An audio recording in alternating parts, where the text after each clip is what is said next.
My new book, Pillars for Life, A Guide to Spiritual Ethics and Practice, is now out and available for you to read and purchase. You can check out our website, willowhealing.org, to find a link, or you can find it on Amazon. We look forward to getting your feedback, and if you love it, please leave a review and share with your friends. Now it's time for the show. Welcome to Willow Healing Matters, the podcast. We are so excited to have you joining us on this journey where we explore different ways to empower your soul, whether it's healing in your kitchen or all the way up in the corporate world. Come with us as we look into different ways to heal your mind, body, and soul. Hey everyone, it's Catherine Cristani with another episode of Willow Healing Matters, and today I am here with the beautiful Stephanie Nelson. So she is a spiritual guide and embodiment mentor devoted to truth, presence, and the sacred unfolding of the heart. Through deep stillness, intuitive insight, and unconditional love, Stephanie supports others in remembering who they truly are. And she also has some other fun adventures, which we're going to go through today. So a big welcome to the show, Stephanie. Thank you so much. Such a pleasure to be here with you, Catherine, and thank you for the opportunity. You're very welcome. So I guess to start, I always like to ask my guests kind of how did you get on your spiritual path? Because sometimes people have had it their whole life, but sometimes something happens. Something happens. Yeah, I looking back, I was fairly successful at a pretty young age in finance, and I found that even though I had what our culture in America here considers success, I felt a deep unfulfillment. And so I really had a strong sense or feeling kind of creeping up that like, there's got to be more to life than this. And that was some of the opening for me. I really, cause it was such a strong sense that I just knew it. It's like there was some kind of deeper knowing. And, I didn't necessarily make any plan of what to do with that knowing. I just kind of honored that it was there and got more curious about it. And then it seemed like things, like a book was handed to me. My first spiritual book was like the Four Agreements. It's very simple. I loved it. It was perfect. And that just kind of unfolded into another book, and it kind of went from there. So that's how I started on the Yeah. journey. And I love, and I think that's for a lot of us, like it's that genuine curiosity, because you're either curious because you want to know more to fill a void, or you're curious because you want to change some tragedy that's happened in your life to make sure it doesn't happen again, right? It's like, it's usually the extremes, or you've gotten out of a relationship or something like that. And I love that that one simple book then just started a kind of like, I feel like when you get the right book, it's almost like coming home. It's like, oh, this is what I've been looking for. Yeah. Well, actually, it led me. It's interesting you say that because that book led me to a Conversations with God. Are you familiar with that book? No, Um, I'm not. okay. Well, Yeah. it was huge for me because actually, when I grew up in religion as a Seventh Day Adventist when I was younger, my mom took me to church, and it didn't. Even as a kid, I was like, this just seems off. Like this just doesn't resonate. I didn't feel like there was unconditional love there. Um, there was just a lot of things that the idea of God, the way it was presented, is this God that's in the sky waiting to punish you if you did something wrong. It just didn't feel right. And so when I got into my 20s, I just didn't believe in God, is what I thought. And as I got introduced to that Conversations with God, it was really powerful for me because he was describing God as this energy and not as this man in the sky. And it was talking about, I think one of my favorite parts was that we're really here to recreate ourselves again and again in the highest, grandest vision we can hold for ourselves. And there was so much about that book. I was like, okay, I do believe in this. I do believe in this higher power. I just needed it explained to me in a way that really deeply resonated for me. So that was very exciting. And that really catapulted my deeper longing for connecting with the divine. And yeah, it was beautiful. And I love that because I resonate so much with that because growing up, it was like kind of a Catholic upbringing. But when I say a Catholic, it's like a loose Catholic, right? Like we didn't Mm-hmm. eat meat on Good Friday and we did the communion confirmation, but we only went to church for special occasions kind of thing. But then when I was in high school, I was at an Anglican school. And when I started, I was just before high school. And I remember them like saying, "Do you believe in Jesus?" And I truly did. And it wasn't from a Christian standpoint. I just truly believed he was a person. And he was like, I just knew in my heart he was a real person. Right. And anyway, so then we got to high school. And then the question was, do you believe that, he died for your sins and that sort of thing? And I was like, no, no, I don't believe that. I don't believe. So then the school love this. They call this lunchtime thing, and I'm like, why am I getting called? So there's all like these kind of I want to say the rebels of my year, and then I'm Mm-hmm. there, and this one other girl, and we're like looking at each other because we're like, why are we, what have we done? Like, Mm-hmm. why are we here? And then they're like, oh, we're just here because we're concerned about your faith, and I'm like, what? Like, it was just such a thing to kind of push me so far away from religion at that point Mm-hmm. that I was just like, this is ridiculous. And then when I came back and started working with Jesus in my own way, it was like you said, it was like that coming home and you're like, okay, this makes more sense. This is why it works with me. And this is why it's sitting with me better, because it's not with the constructs of religion Yeah, around it that is exactly. stopping it. Yeah. And then, like we said, like you keep coming back to evolve your soul, because my spiritual mentor and I, we always joked with each other because she's like, oh, you always do the work. And I'm like, why would you want to come back and do it again? I need to get it done this lifetime. I don't want to have to live it again and again and again. Like it's just, you're like, no, I'm going to deal with it. I'm not going to run and hide. It's like, oh, here's a trigger. I'm going to run towards it. Mm-hmm. Let's go. Yeah, Exactly. yeah. Exactly. Go ahead.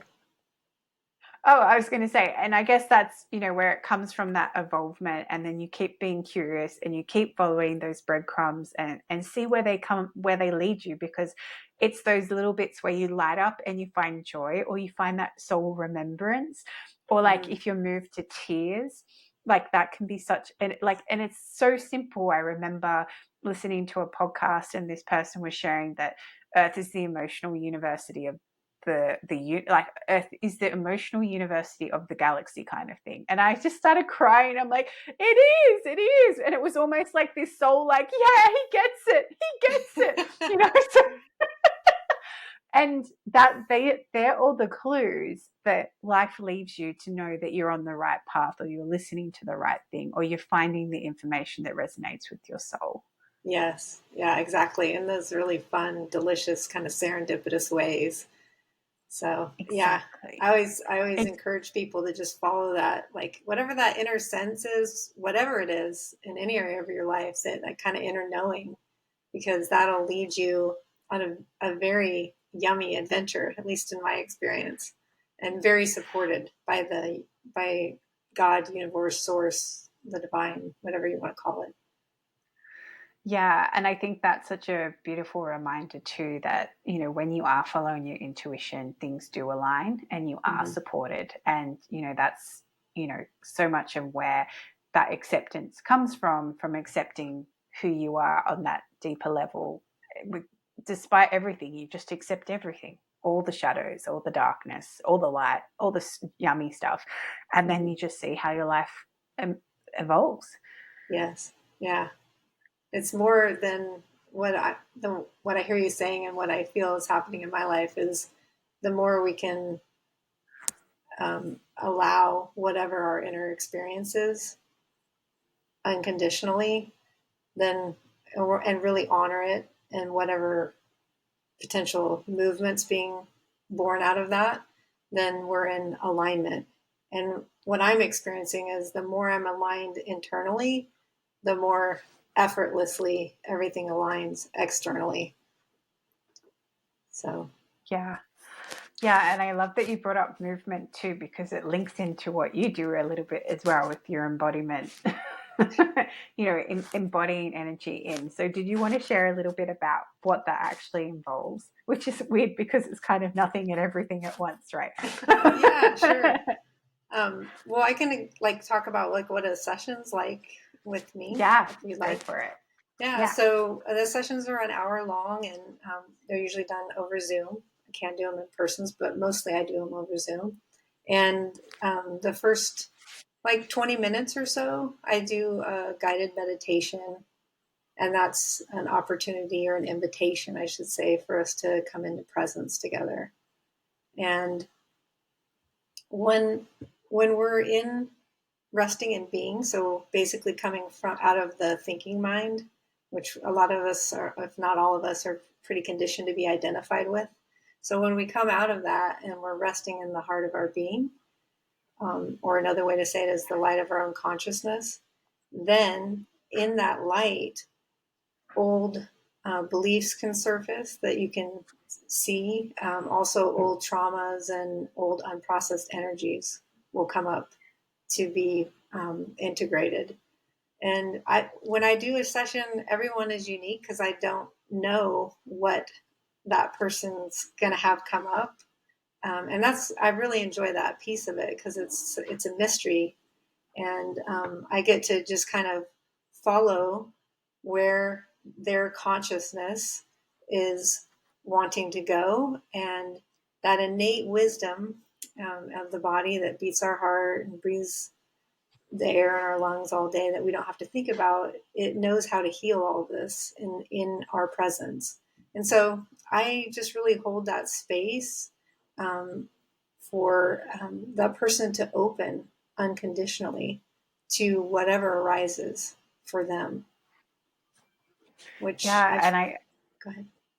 yeah, I love that because I love, how you shared it's a mystery and it is a mystery. Even when I do my work, I never know what's going to come up. And 'cause, and sometimes I'm guided and I'm like, can I can I do that? I can do that. I'm like, okay, all right. And then I was like, okay, so we're doing something new today and let's just roll with it. And they're like, oh, but you just knew how to do it. And I guess that's where trusting your own intuition as the practitioner is really important, but also holding space for the person you're working with so they can have their own journey, because in the end we're just there kind of as a guide, right? And just Yeah, helping them get through and unpack it. yeah. My experience is, we each are our own inner guide, and we each know exactly what we need and what when we need it. So essentially, I'm just there, trusting and following their unfolding in the light of their own Yeah. consciousness. So And it's beautiful, hey? It's just like, especially when they get the aha moments. yes, definitely when they get the aha moments, or especially if any of the moments where they're able to access, I think, areas that have been really difficult for them to get access to on their own, essentially, like old traumas or unprocessed emotions. That can be, I know in my own experience, on my own journey, deepening in presence, I've had a lot of trauma in my lifetime. And so I've really valued having that space to deepen with someone else in presence, because sometimes when you're just sitting alone, it's not as easy to access those. They don't get as triggered as easily or get brought up in the same way as easily um, than when you're being witnessed um, Yeah. with another.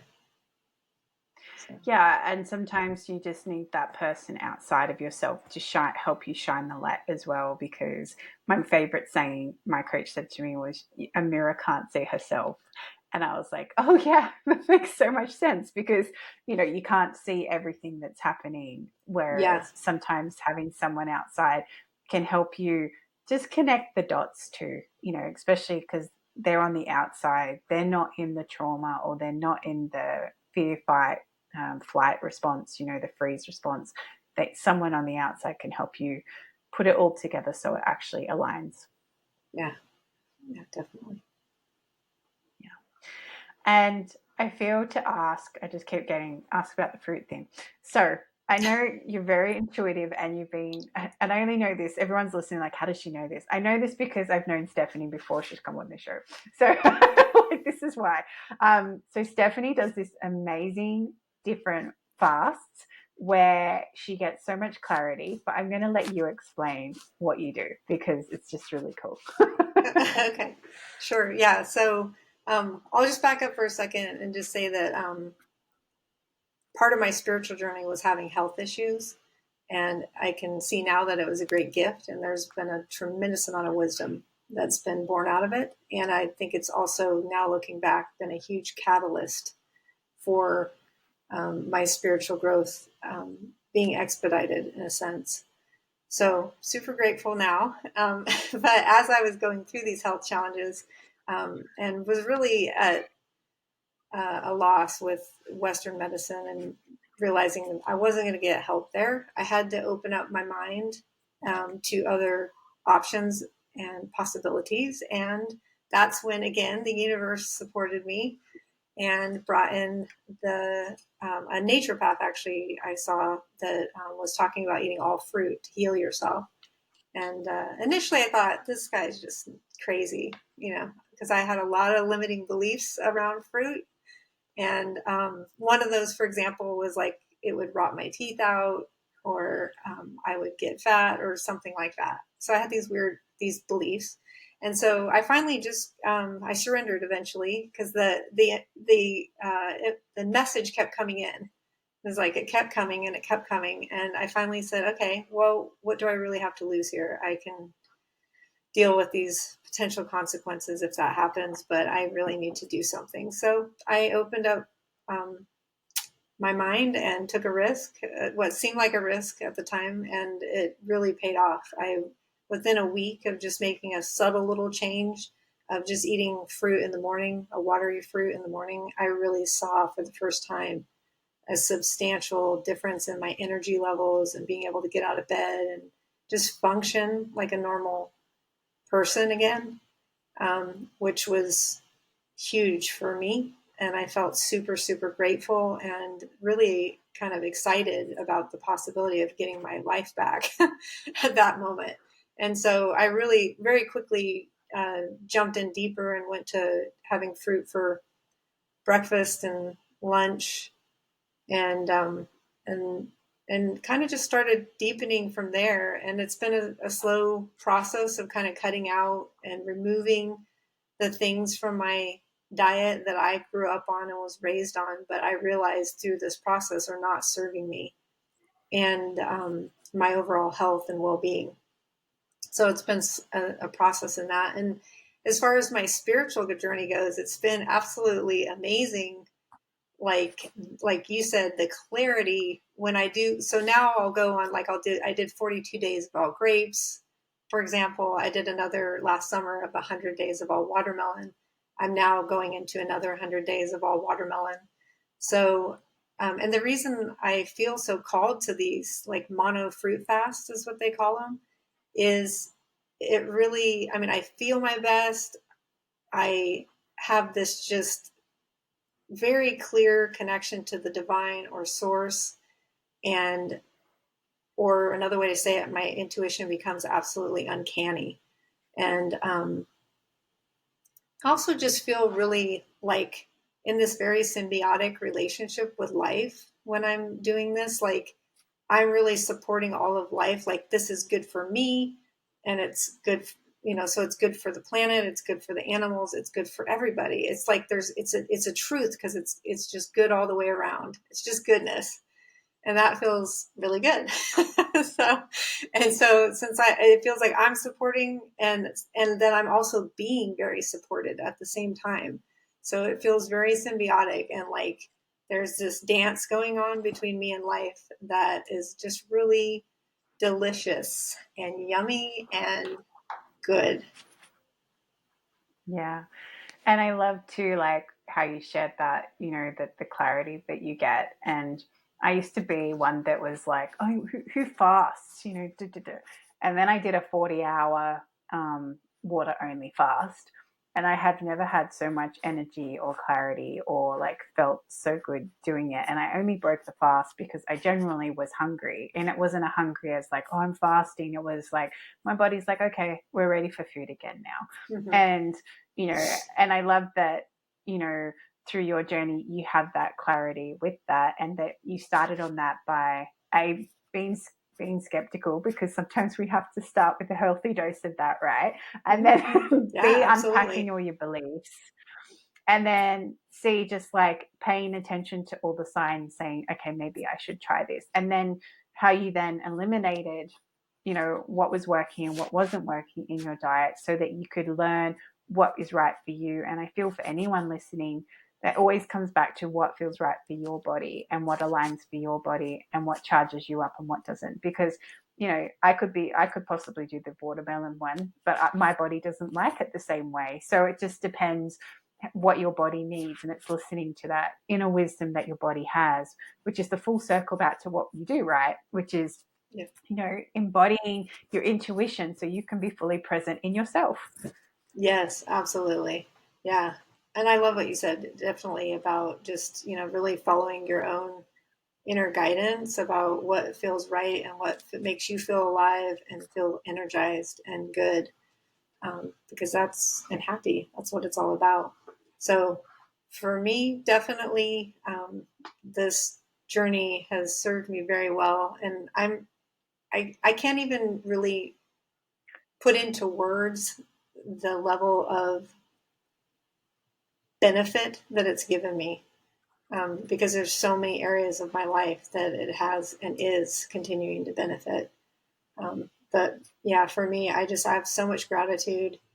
I feel like it's given me my life back, and not just my life back, but in a very, even more than what I've experienced even as a child, remembering like what I felt like. I feel really, really good. Um, One thing that I will say too that's kind of interesting about it, there's a couple different ways I could go with this, but one is the the trauma that I've experienced in my life. I feel like, I've had some issues, some challenges with that. And I feel like when I'm on the fruit, it makes those kind of denser energy patterns lighter. It loosens them. Mm. And it also, at the same time as it's making those lighter, it seems like it's giving me more access to having these deeper traumas come up so I can be with them, and they can begin to integrate and be processed. So, Yeah, what I'm hearing is kind of like, it's almost like because your body isn't working on trying to figure out how to attack your next meal, because it knows the predictability of the structure of the fruit that's about to hit its system and what it can do energetically and how to store it and everything.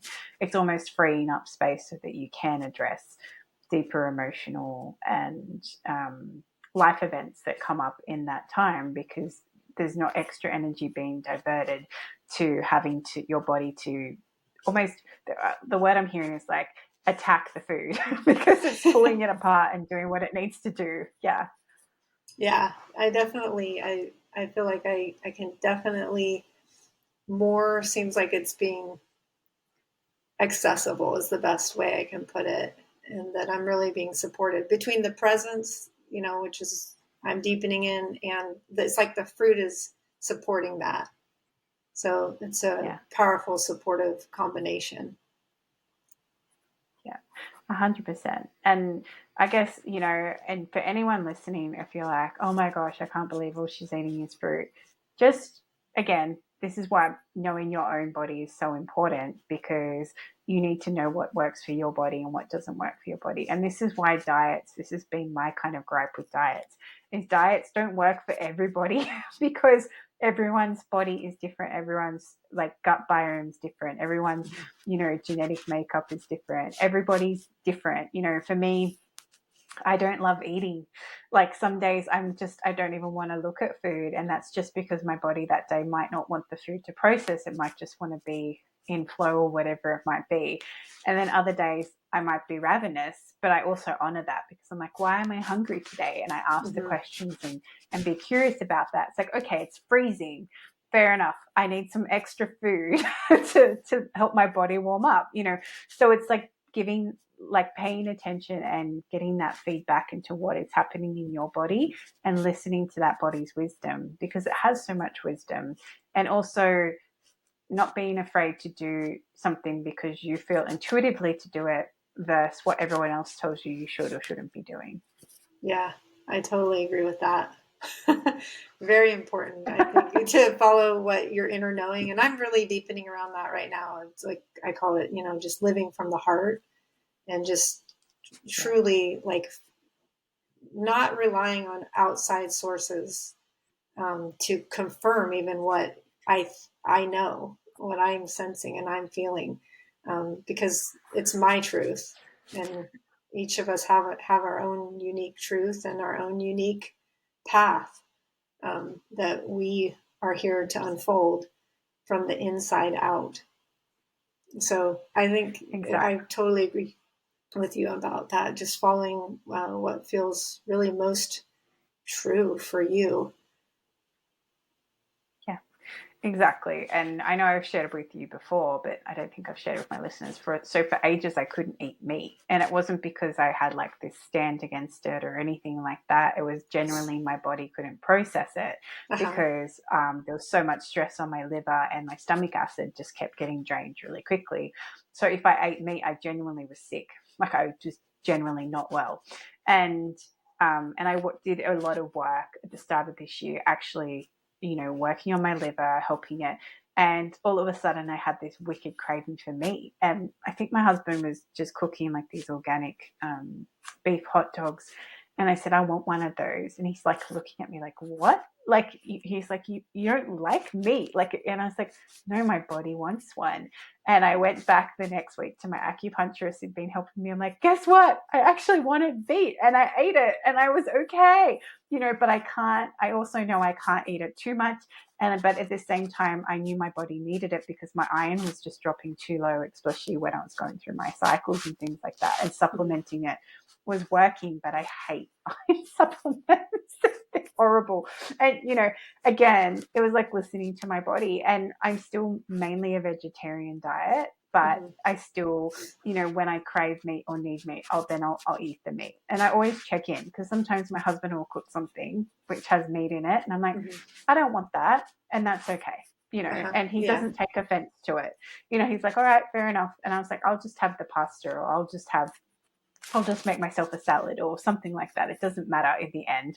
It's just like, okay, Uh-huh. that's fine. And that comes back to knowing your body so well that you can listen to that wisdom when you get the no and honor it and not just go along because a person's made something and you feel like you have to be polite and eat it. Yeah, yeah. That's so nice that you have that kind of relationship where you can, Yeah, follow what feels most true for you, and it's honored. Um, exactly. and yeah, I there was something else I wanted to share about that around what was it? Well, it'll come back. If it wants to come back, it'll come back because I lost it. Exactly. Exactly. If it comes back, it comes back. But as we start to finish our time together, Stephanie, I asked the guests that come on the show if you could heal or change something in the world, what would it be?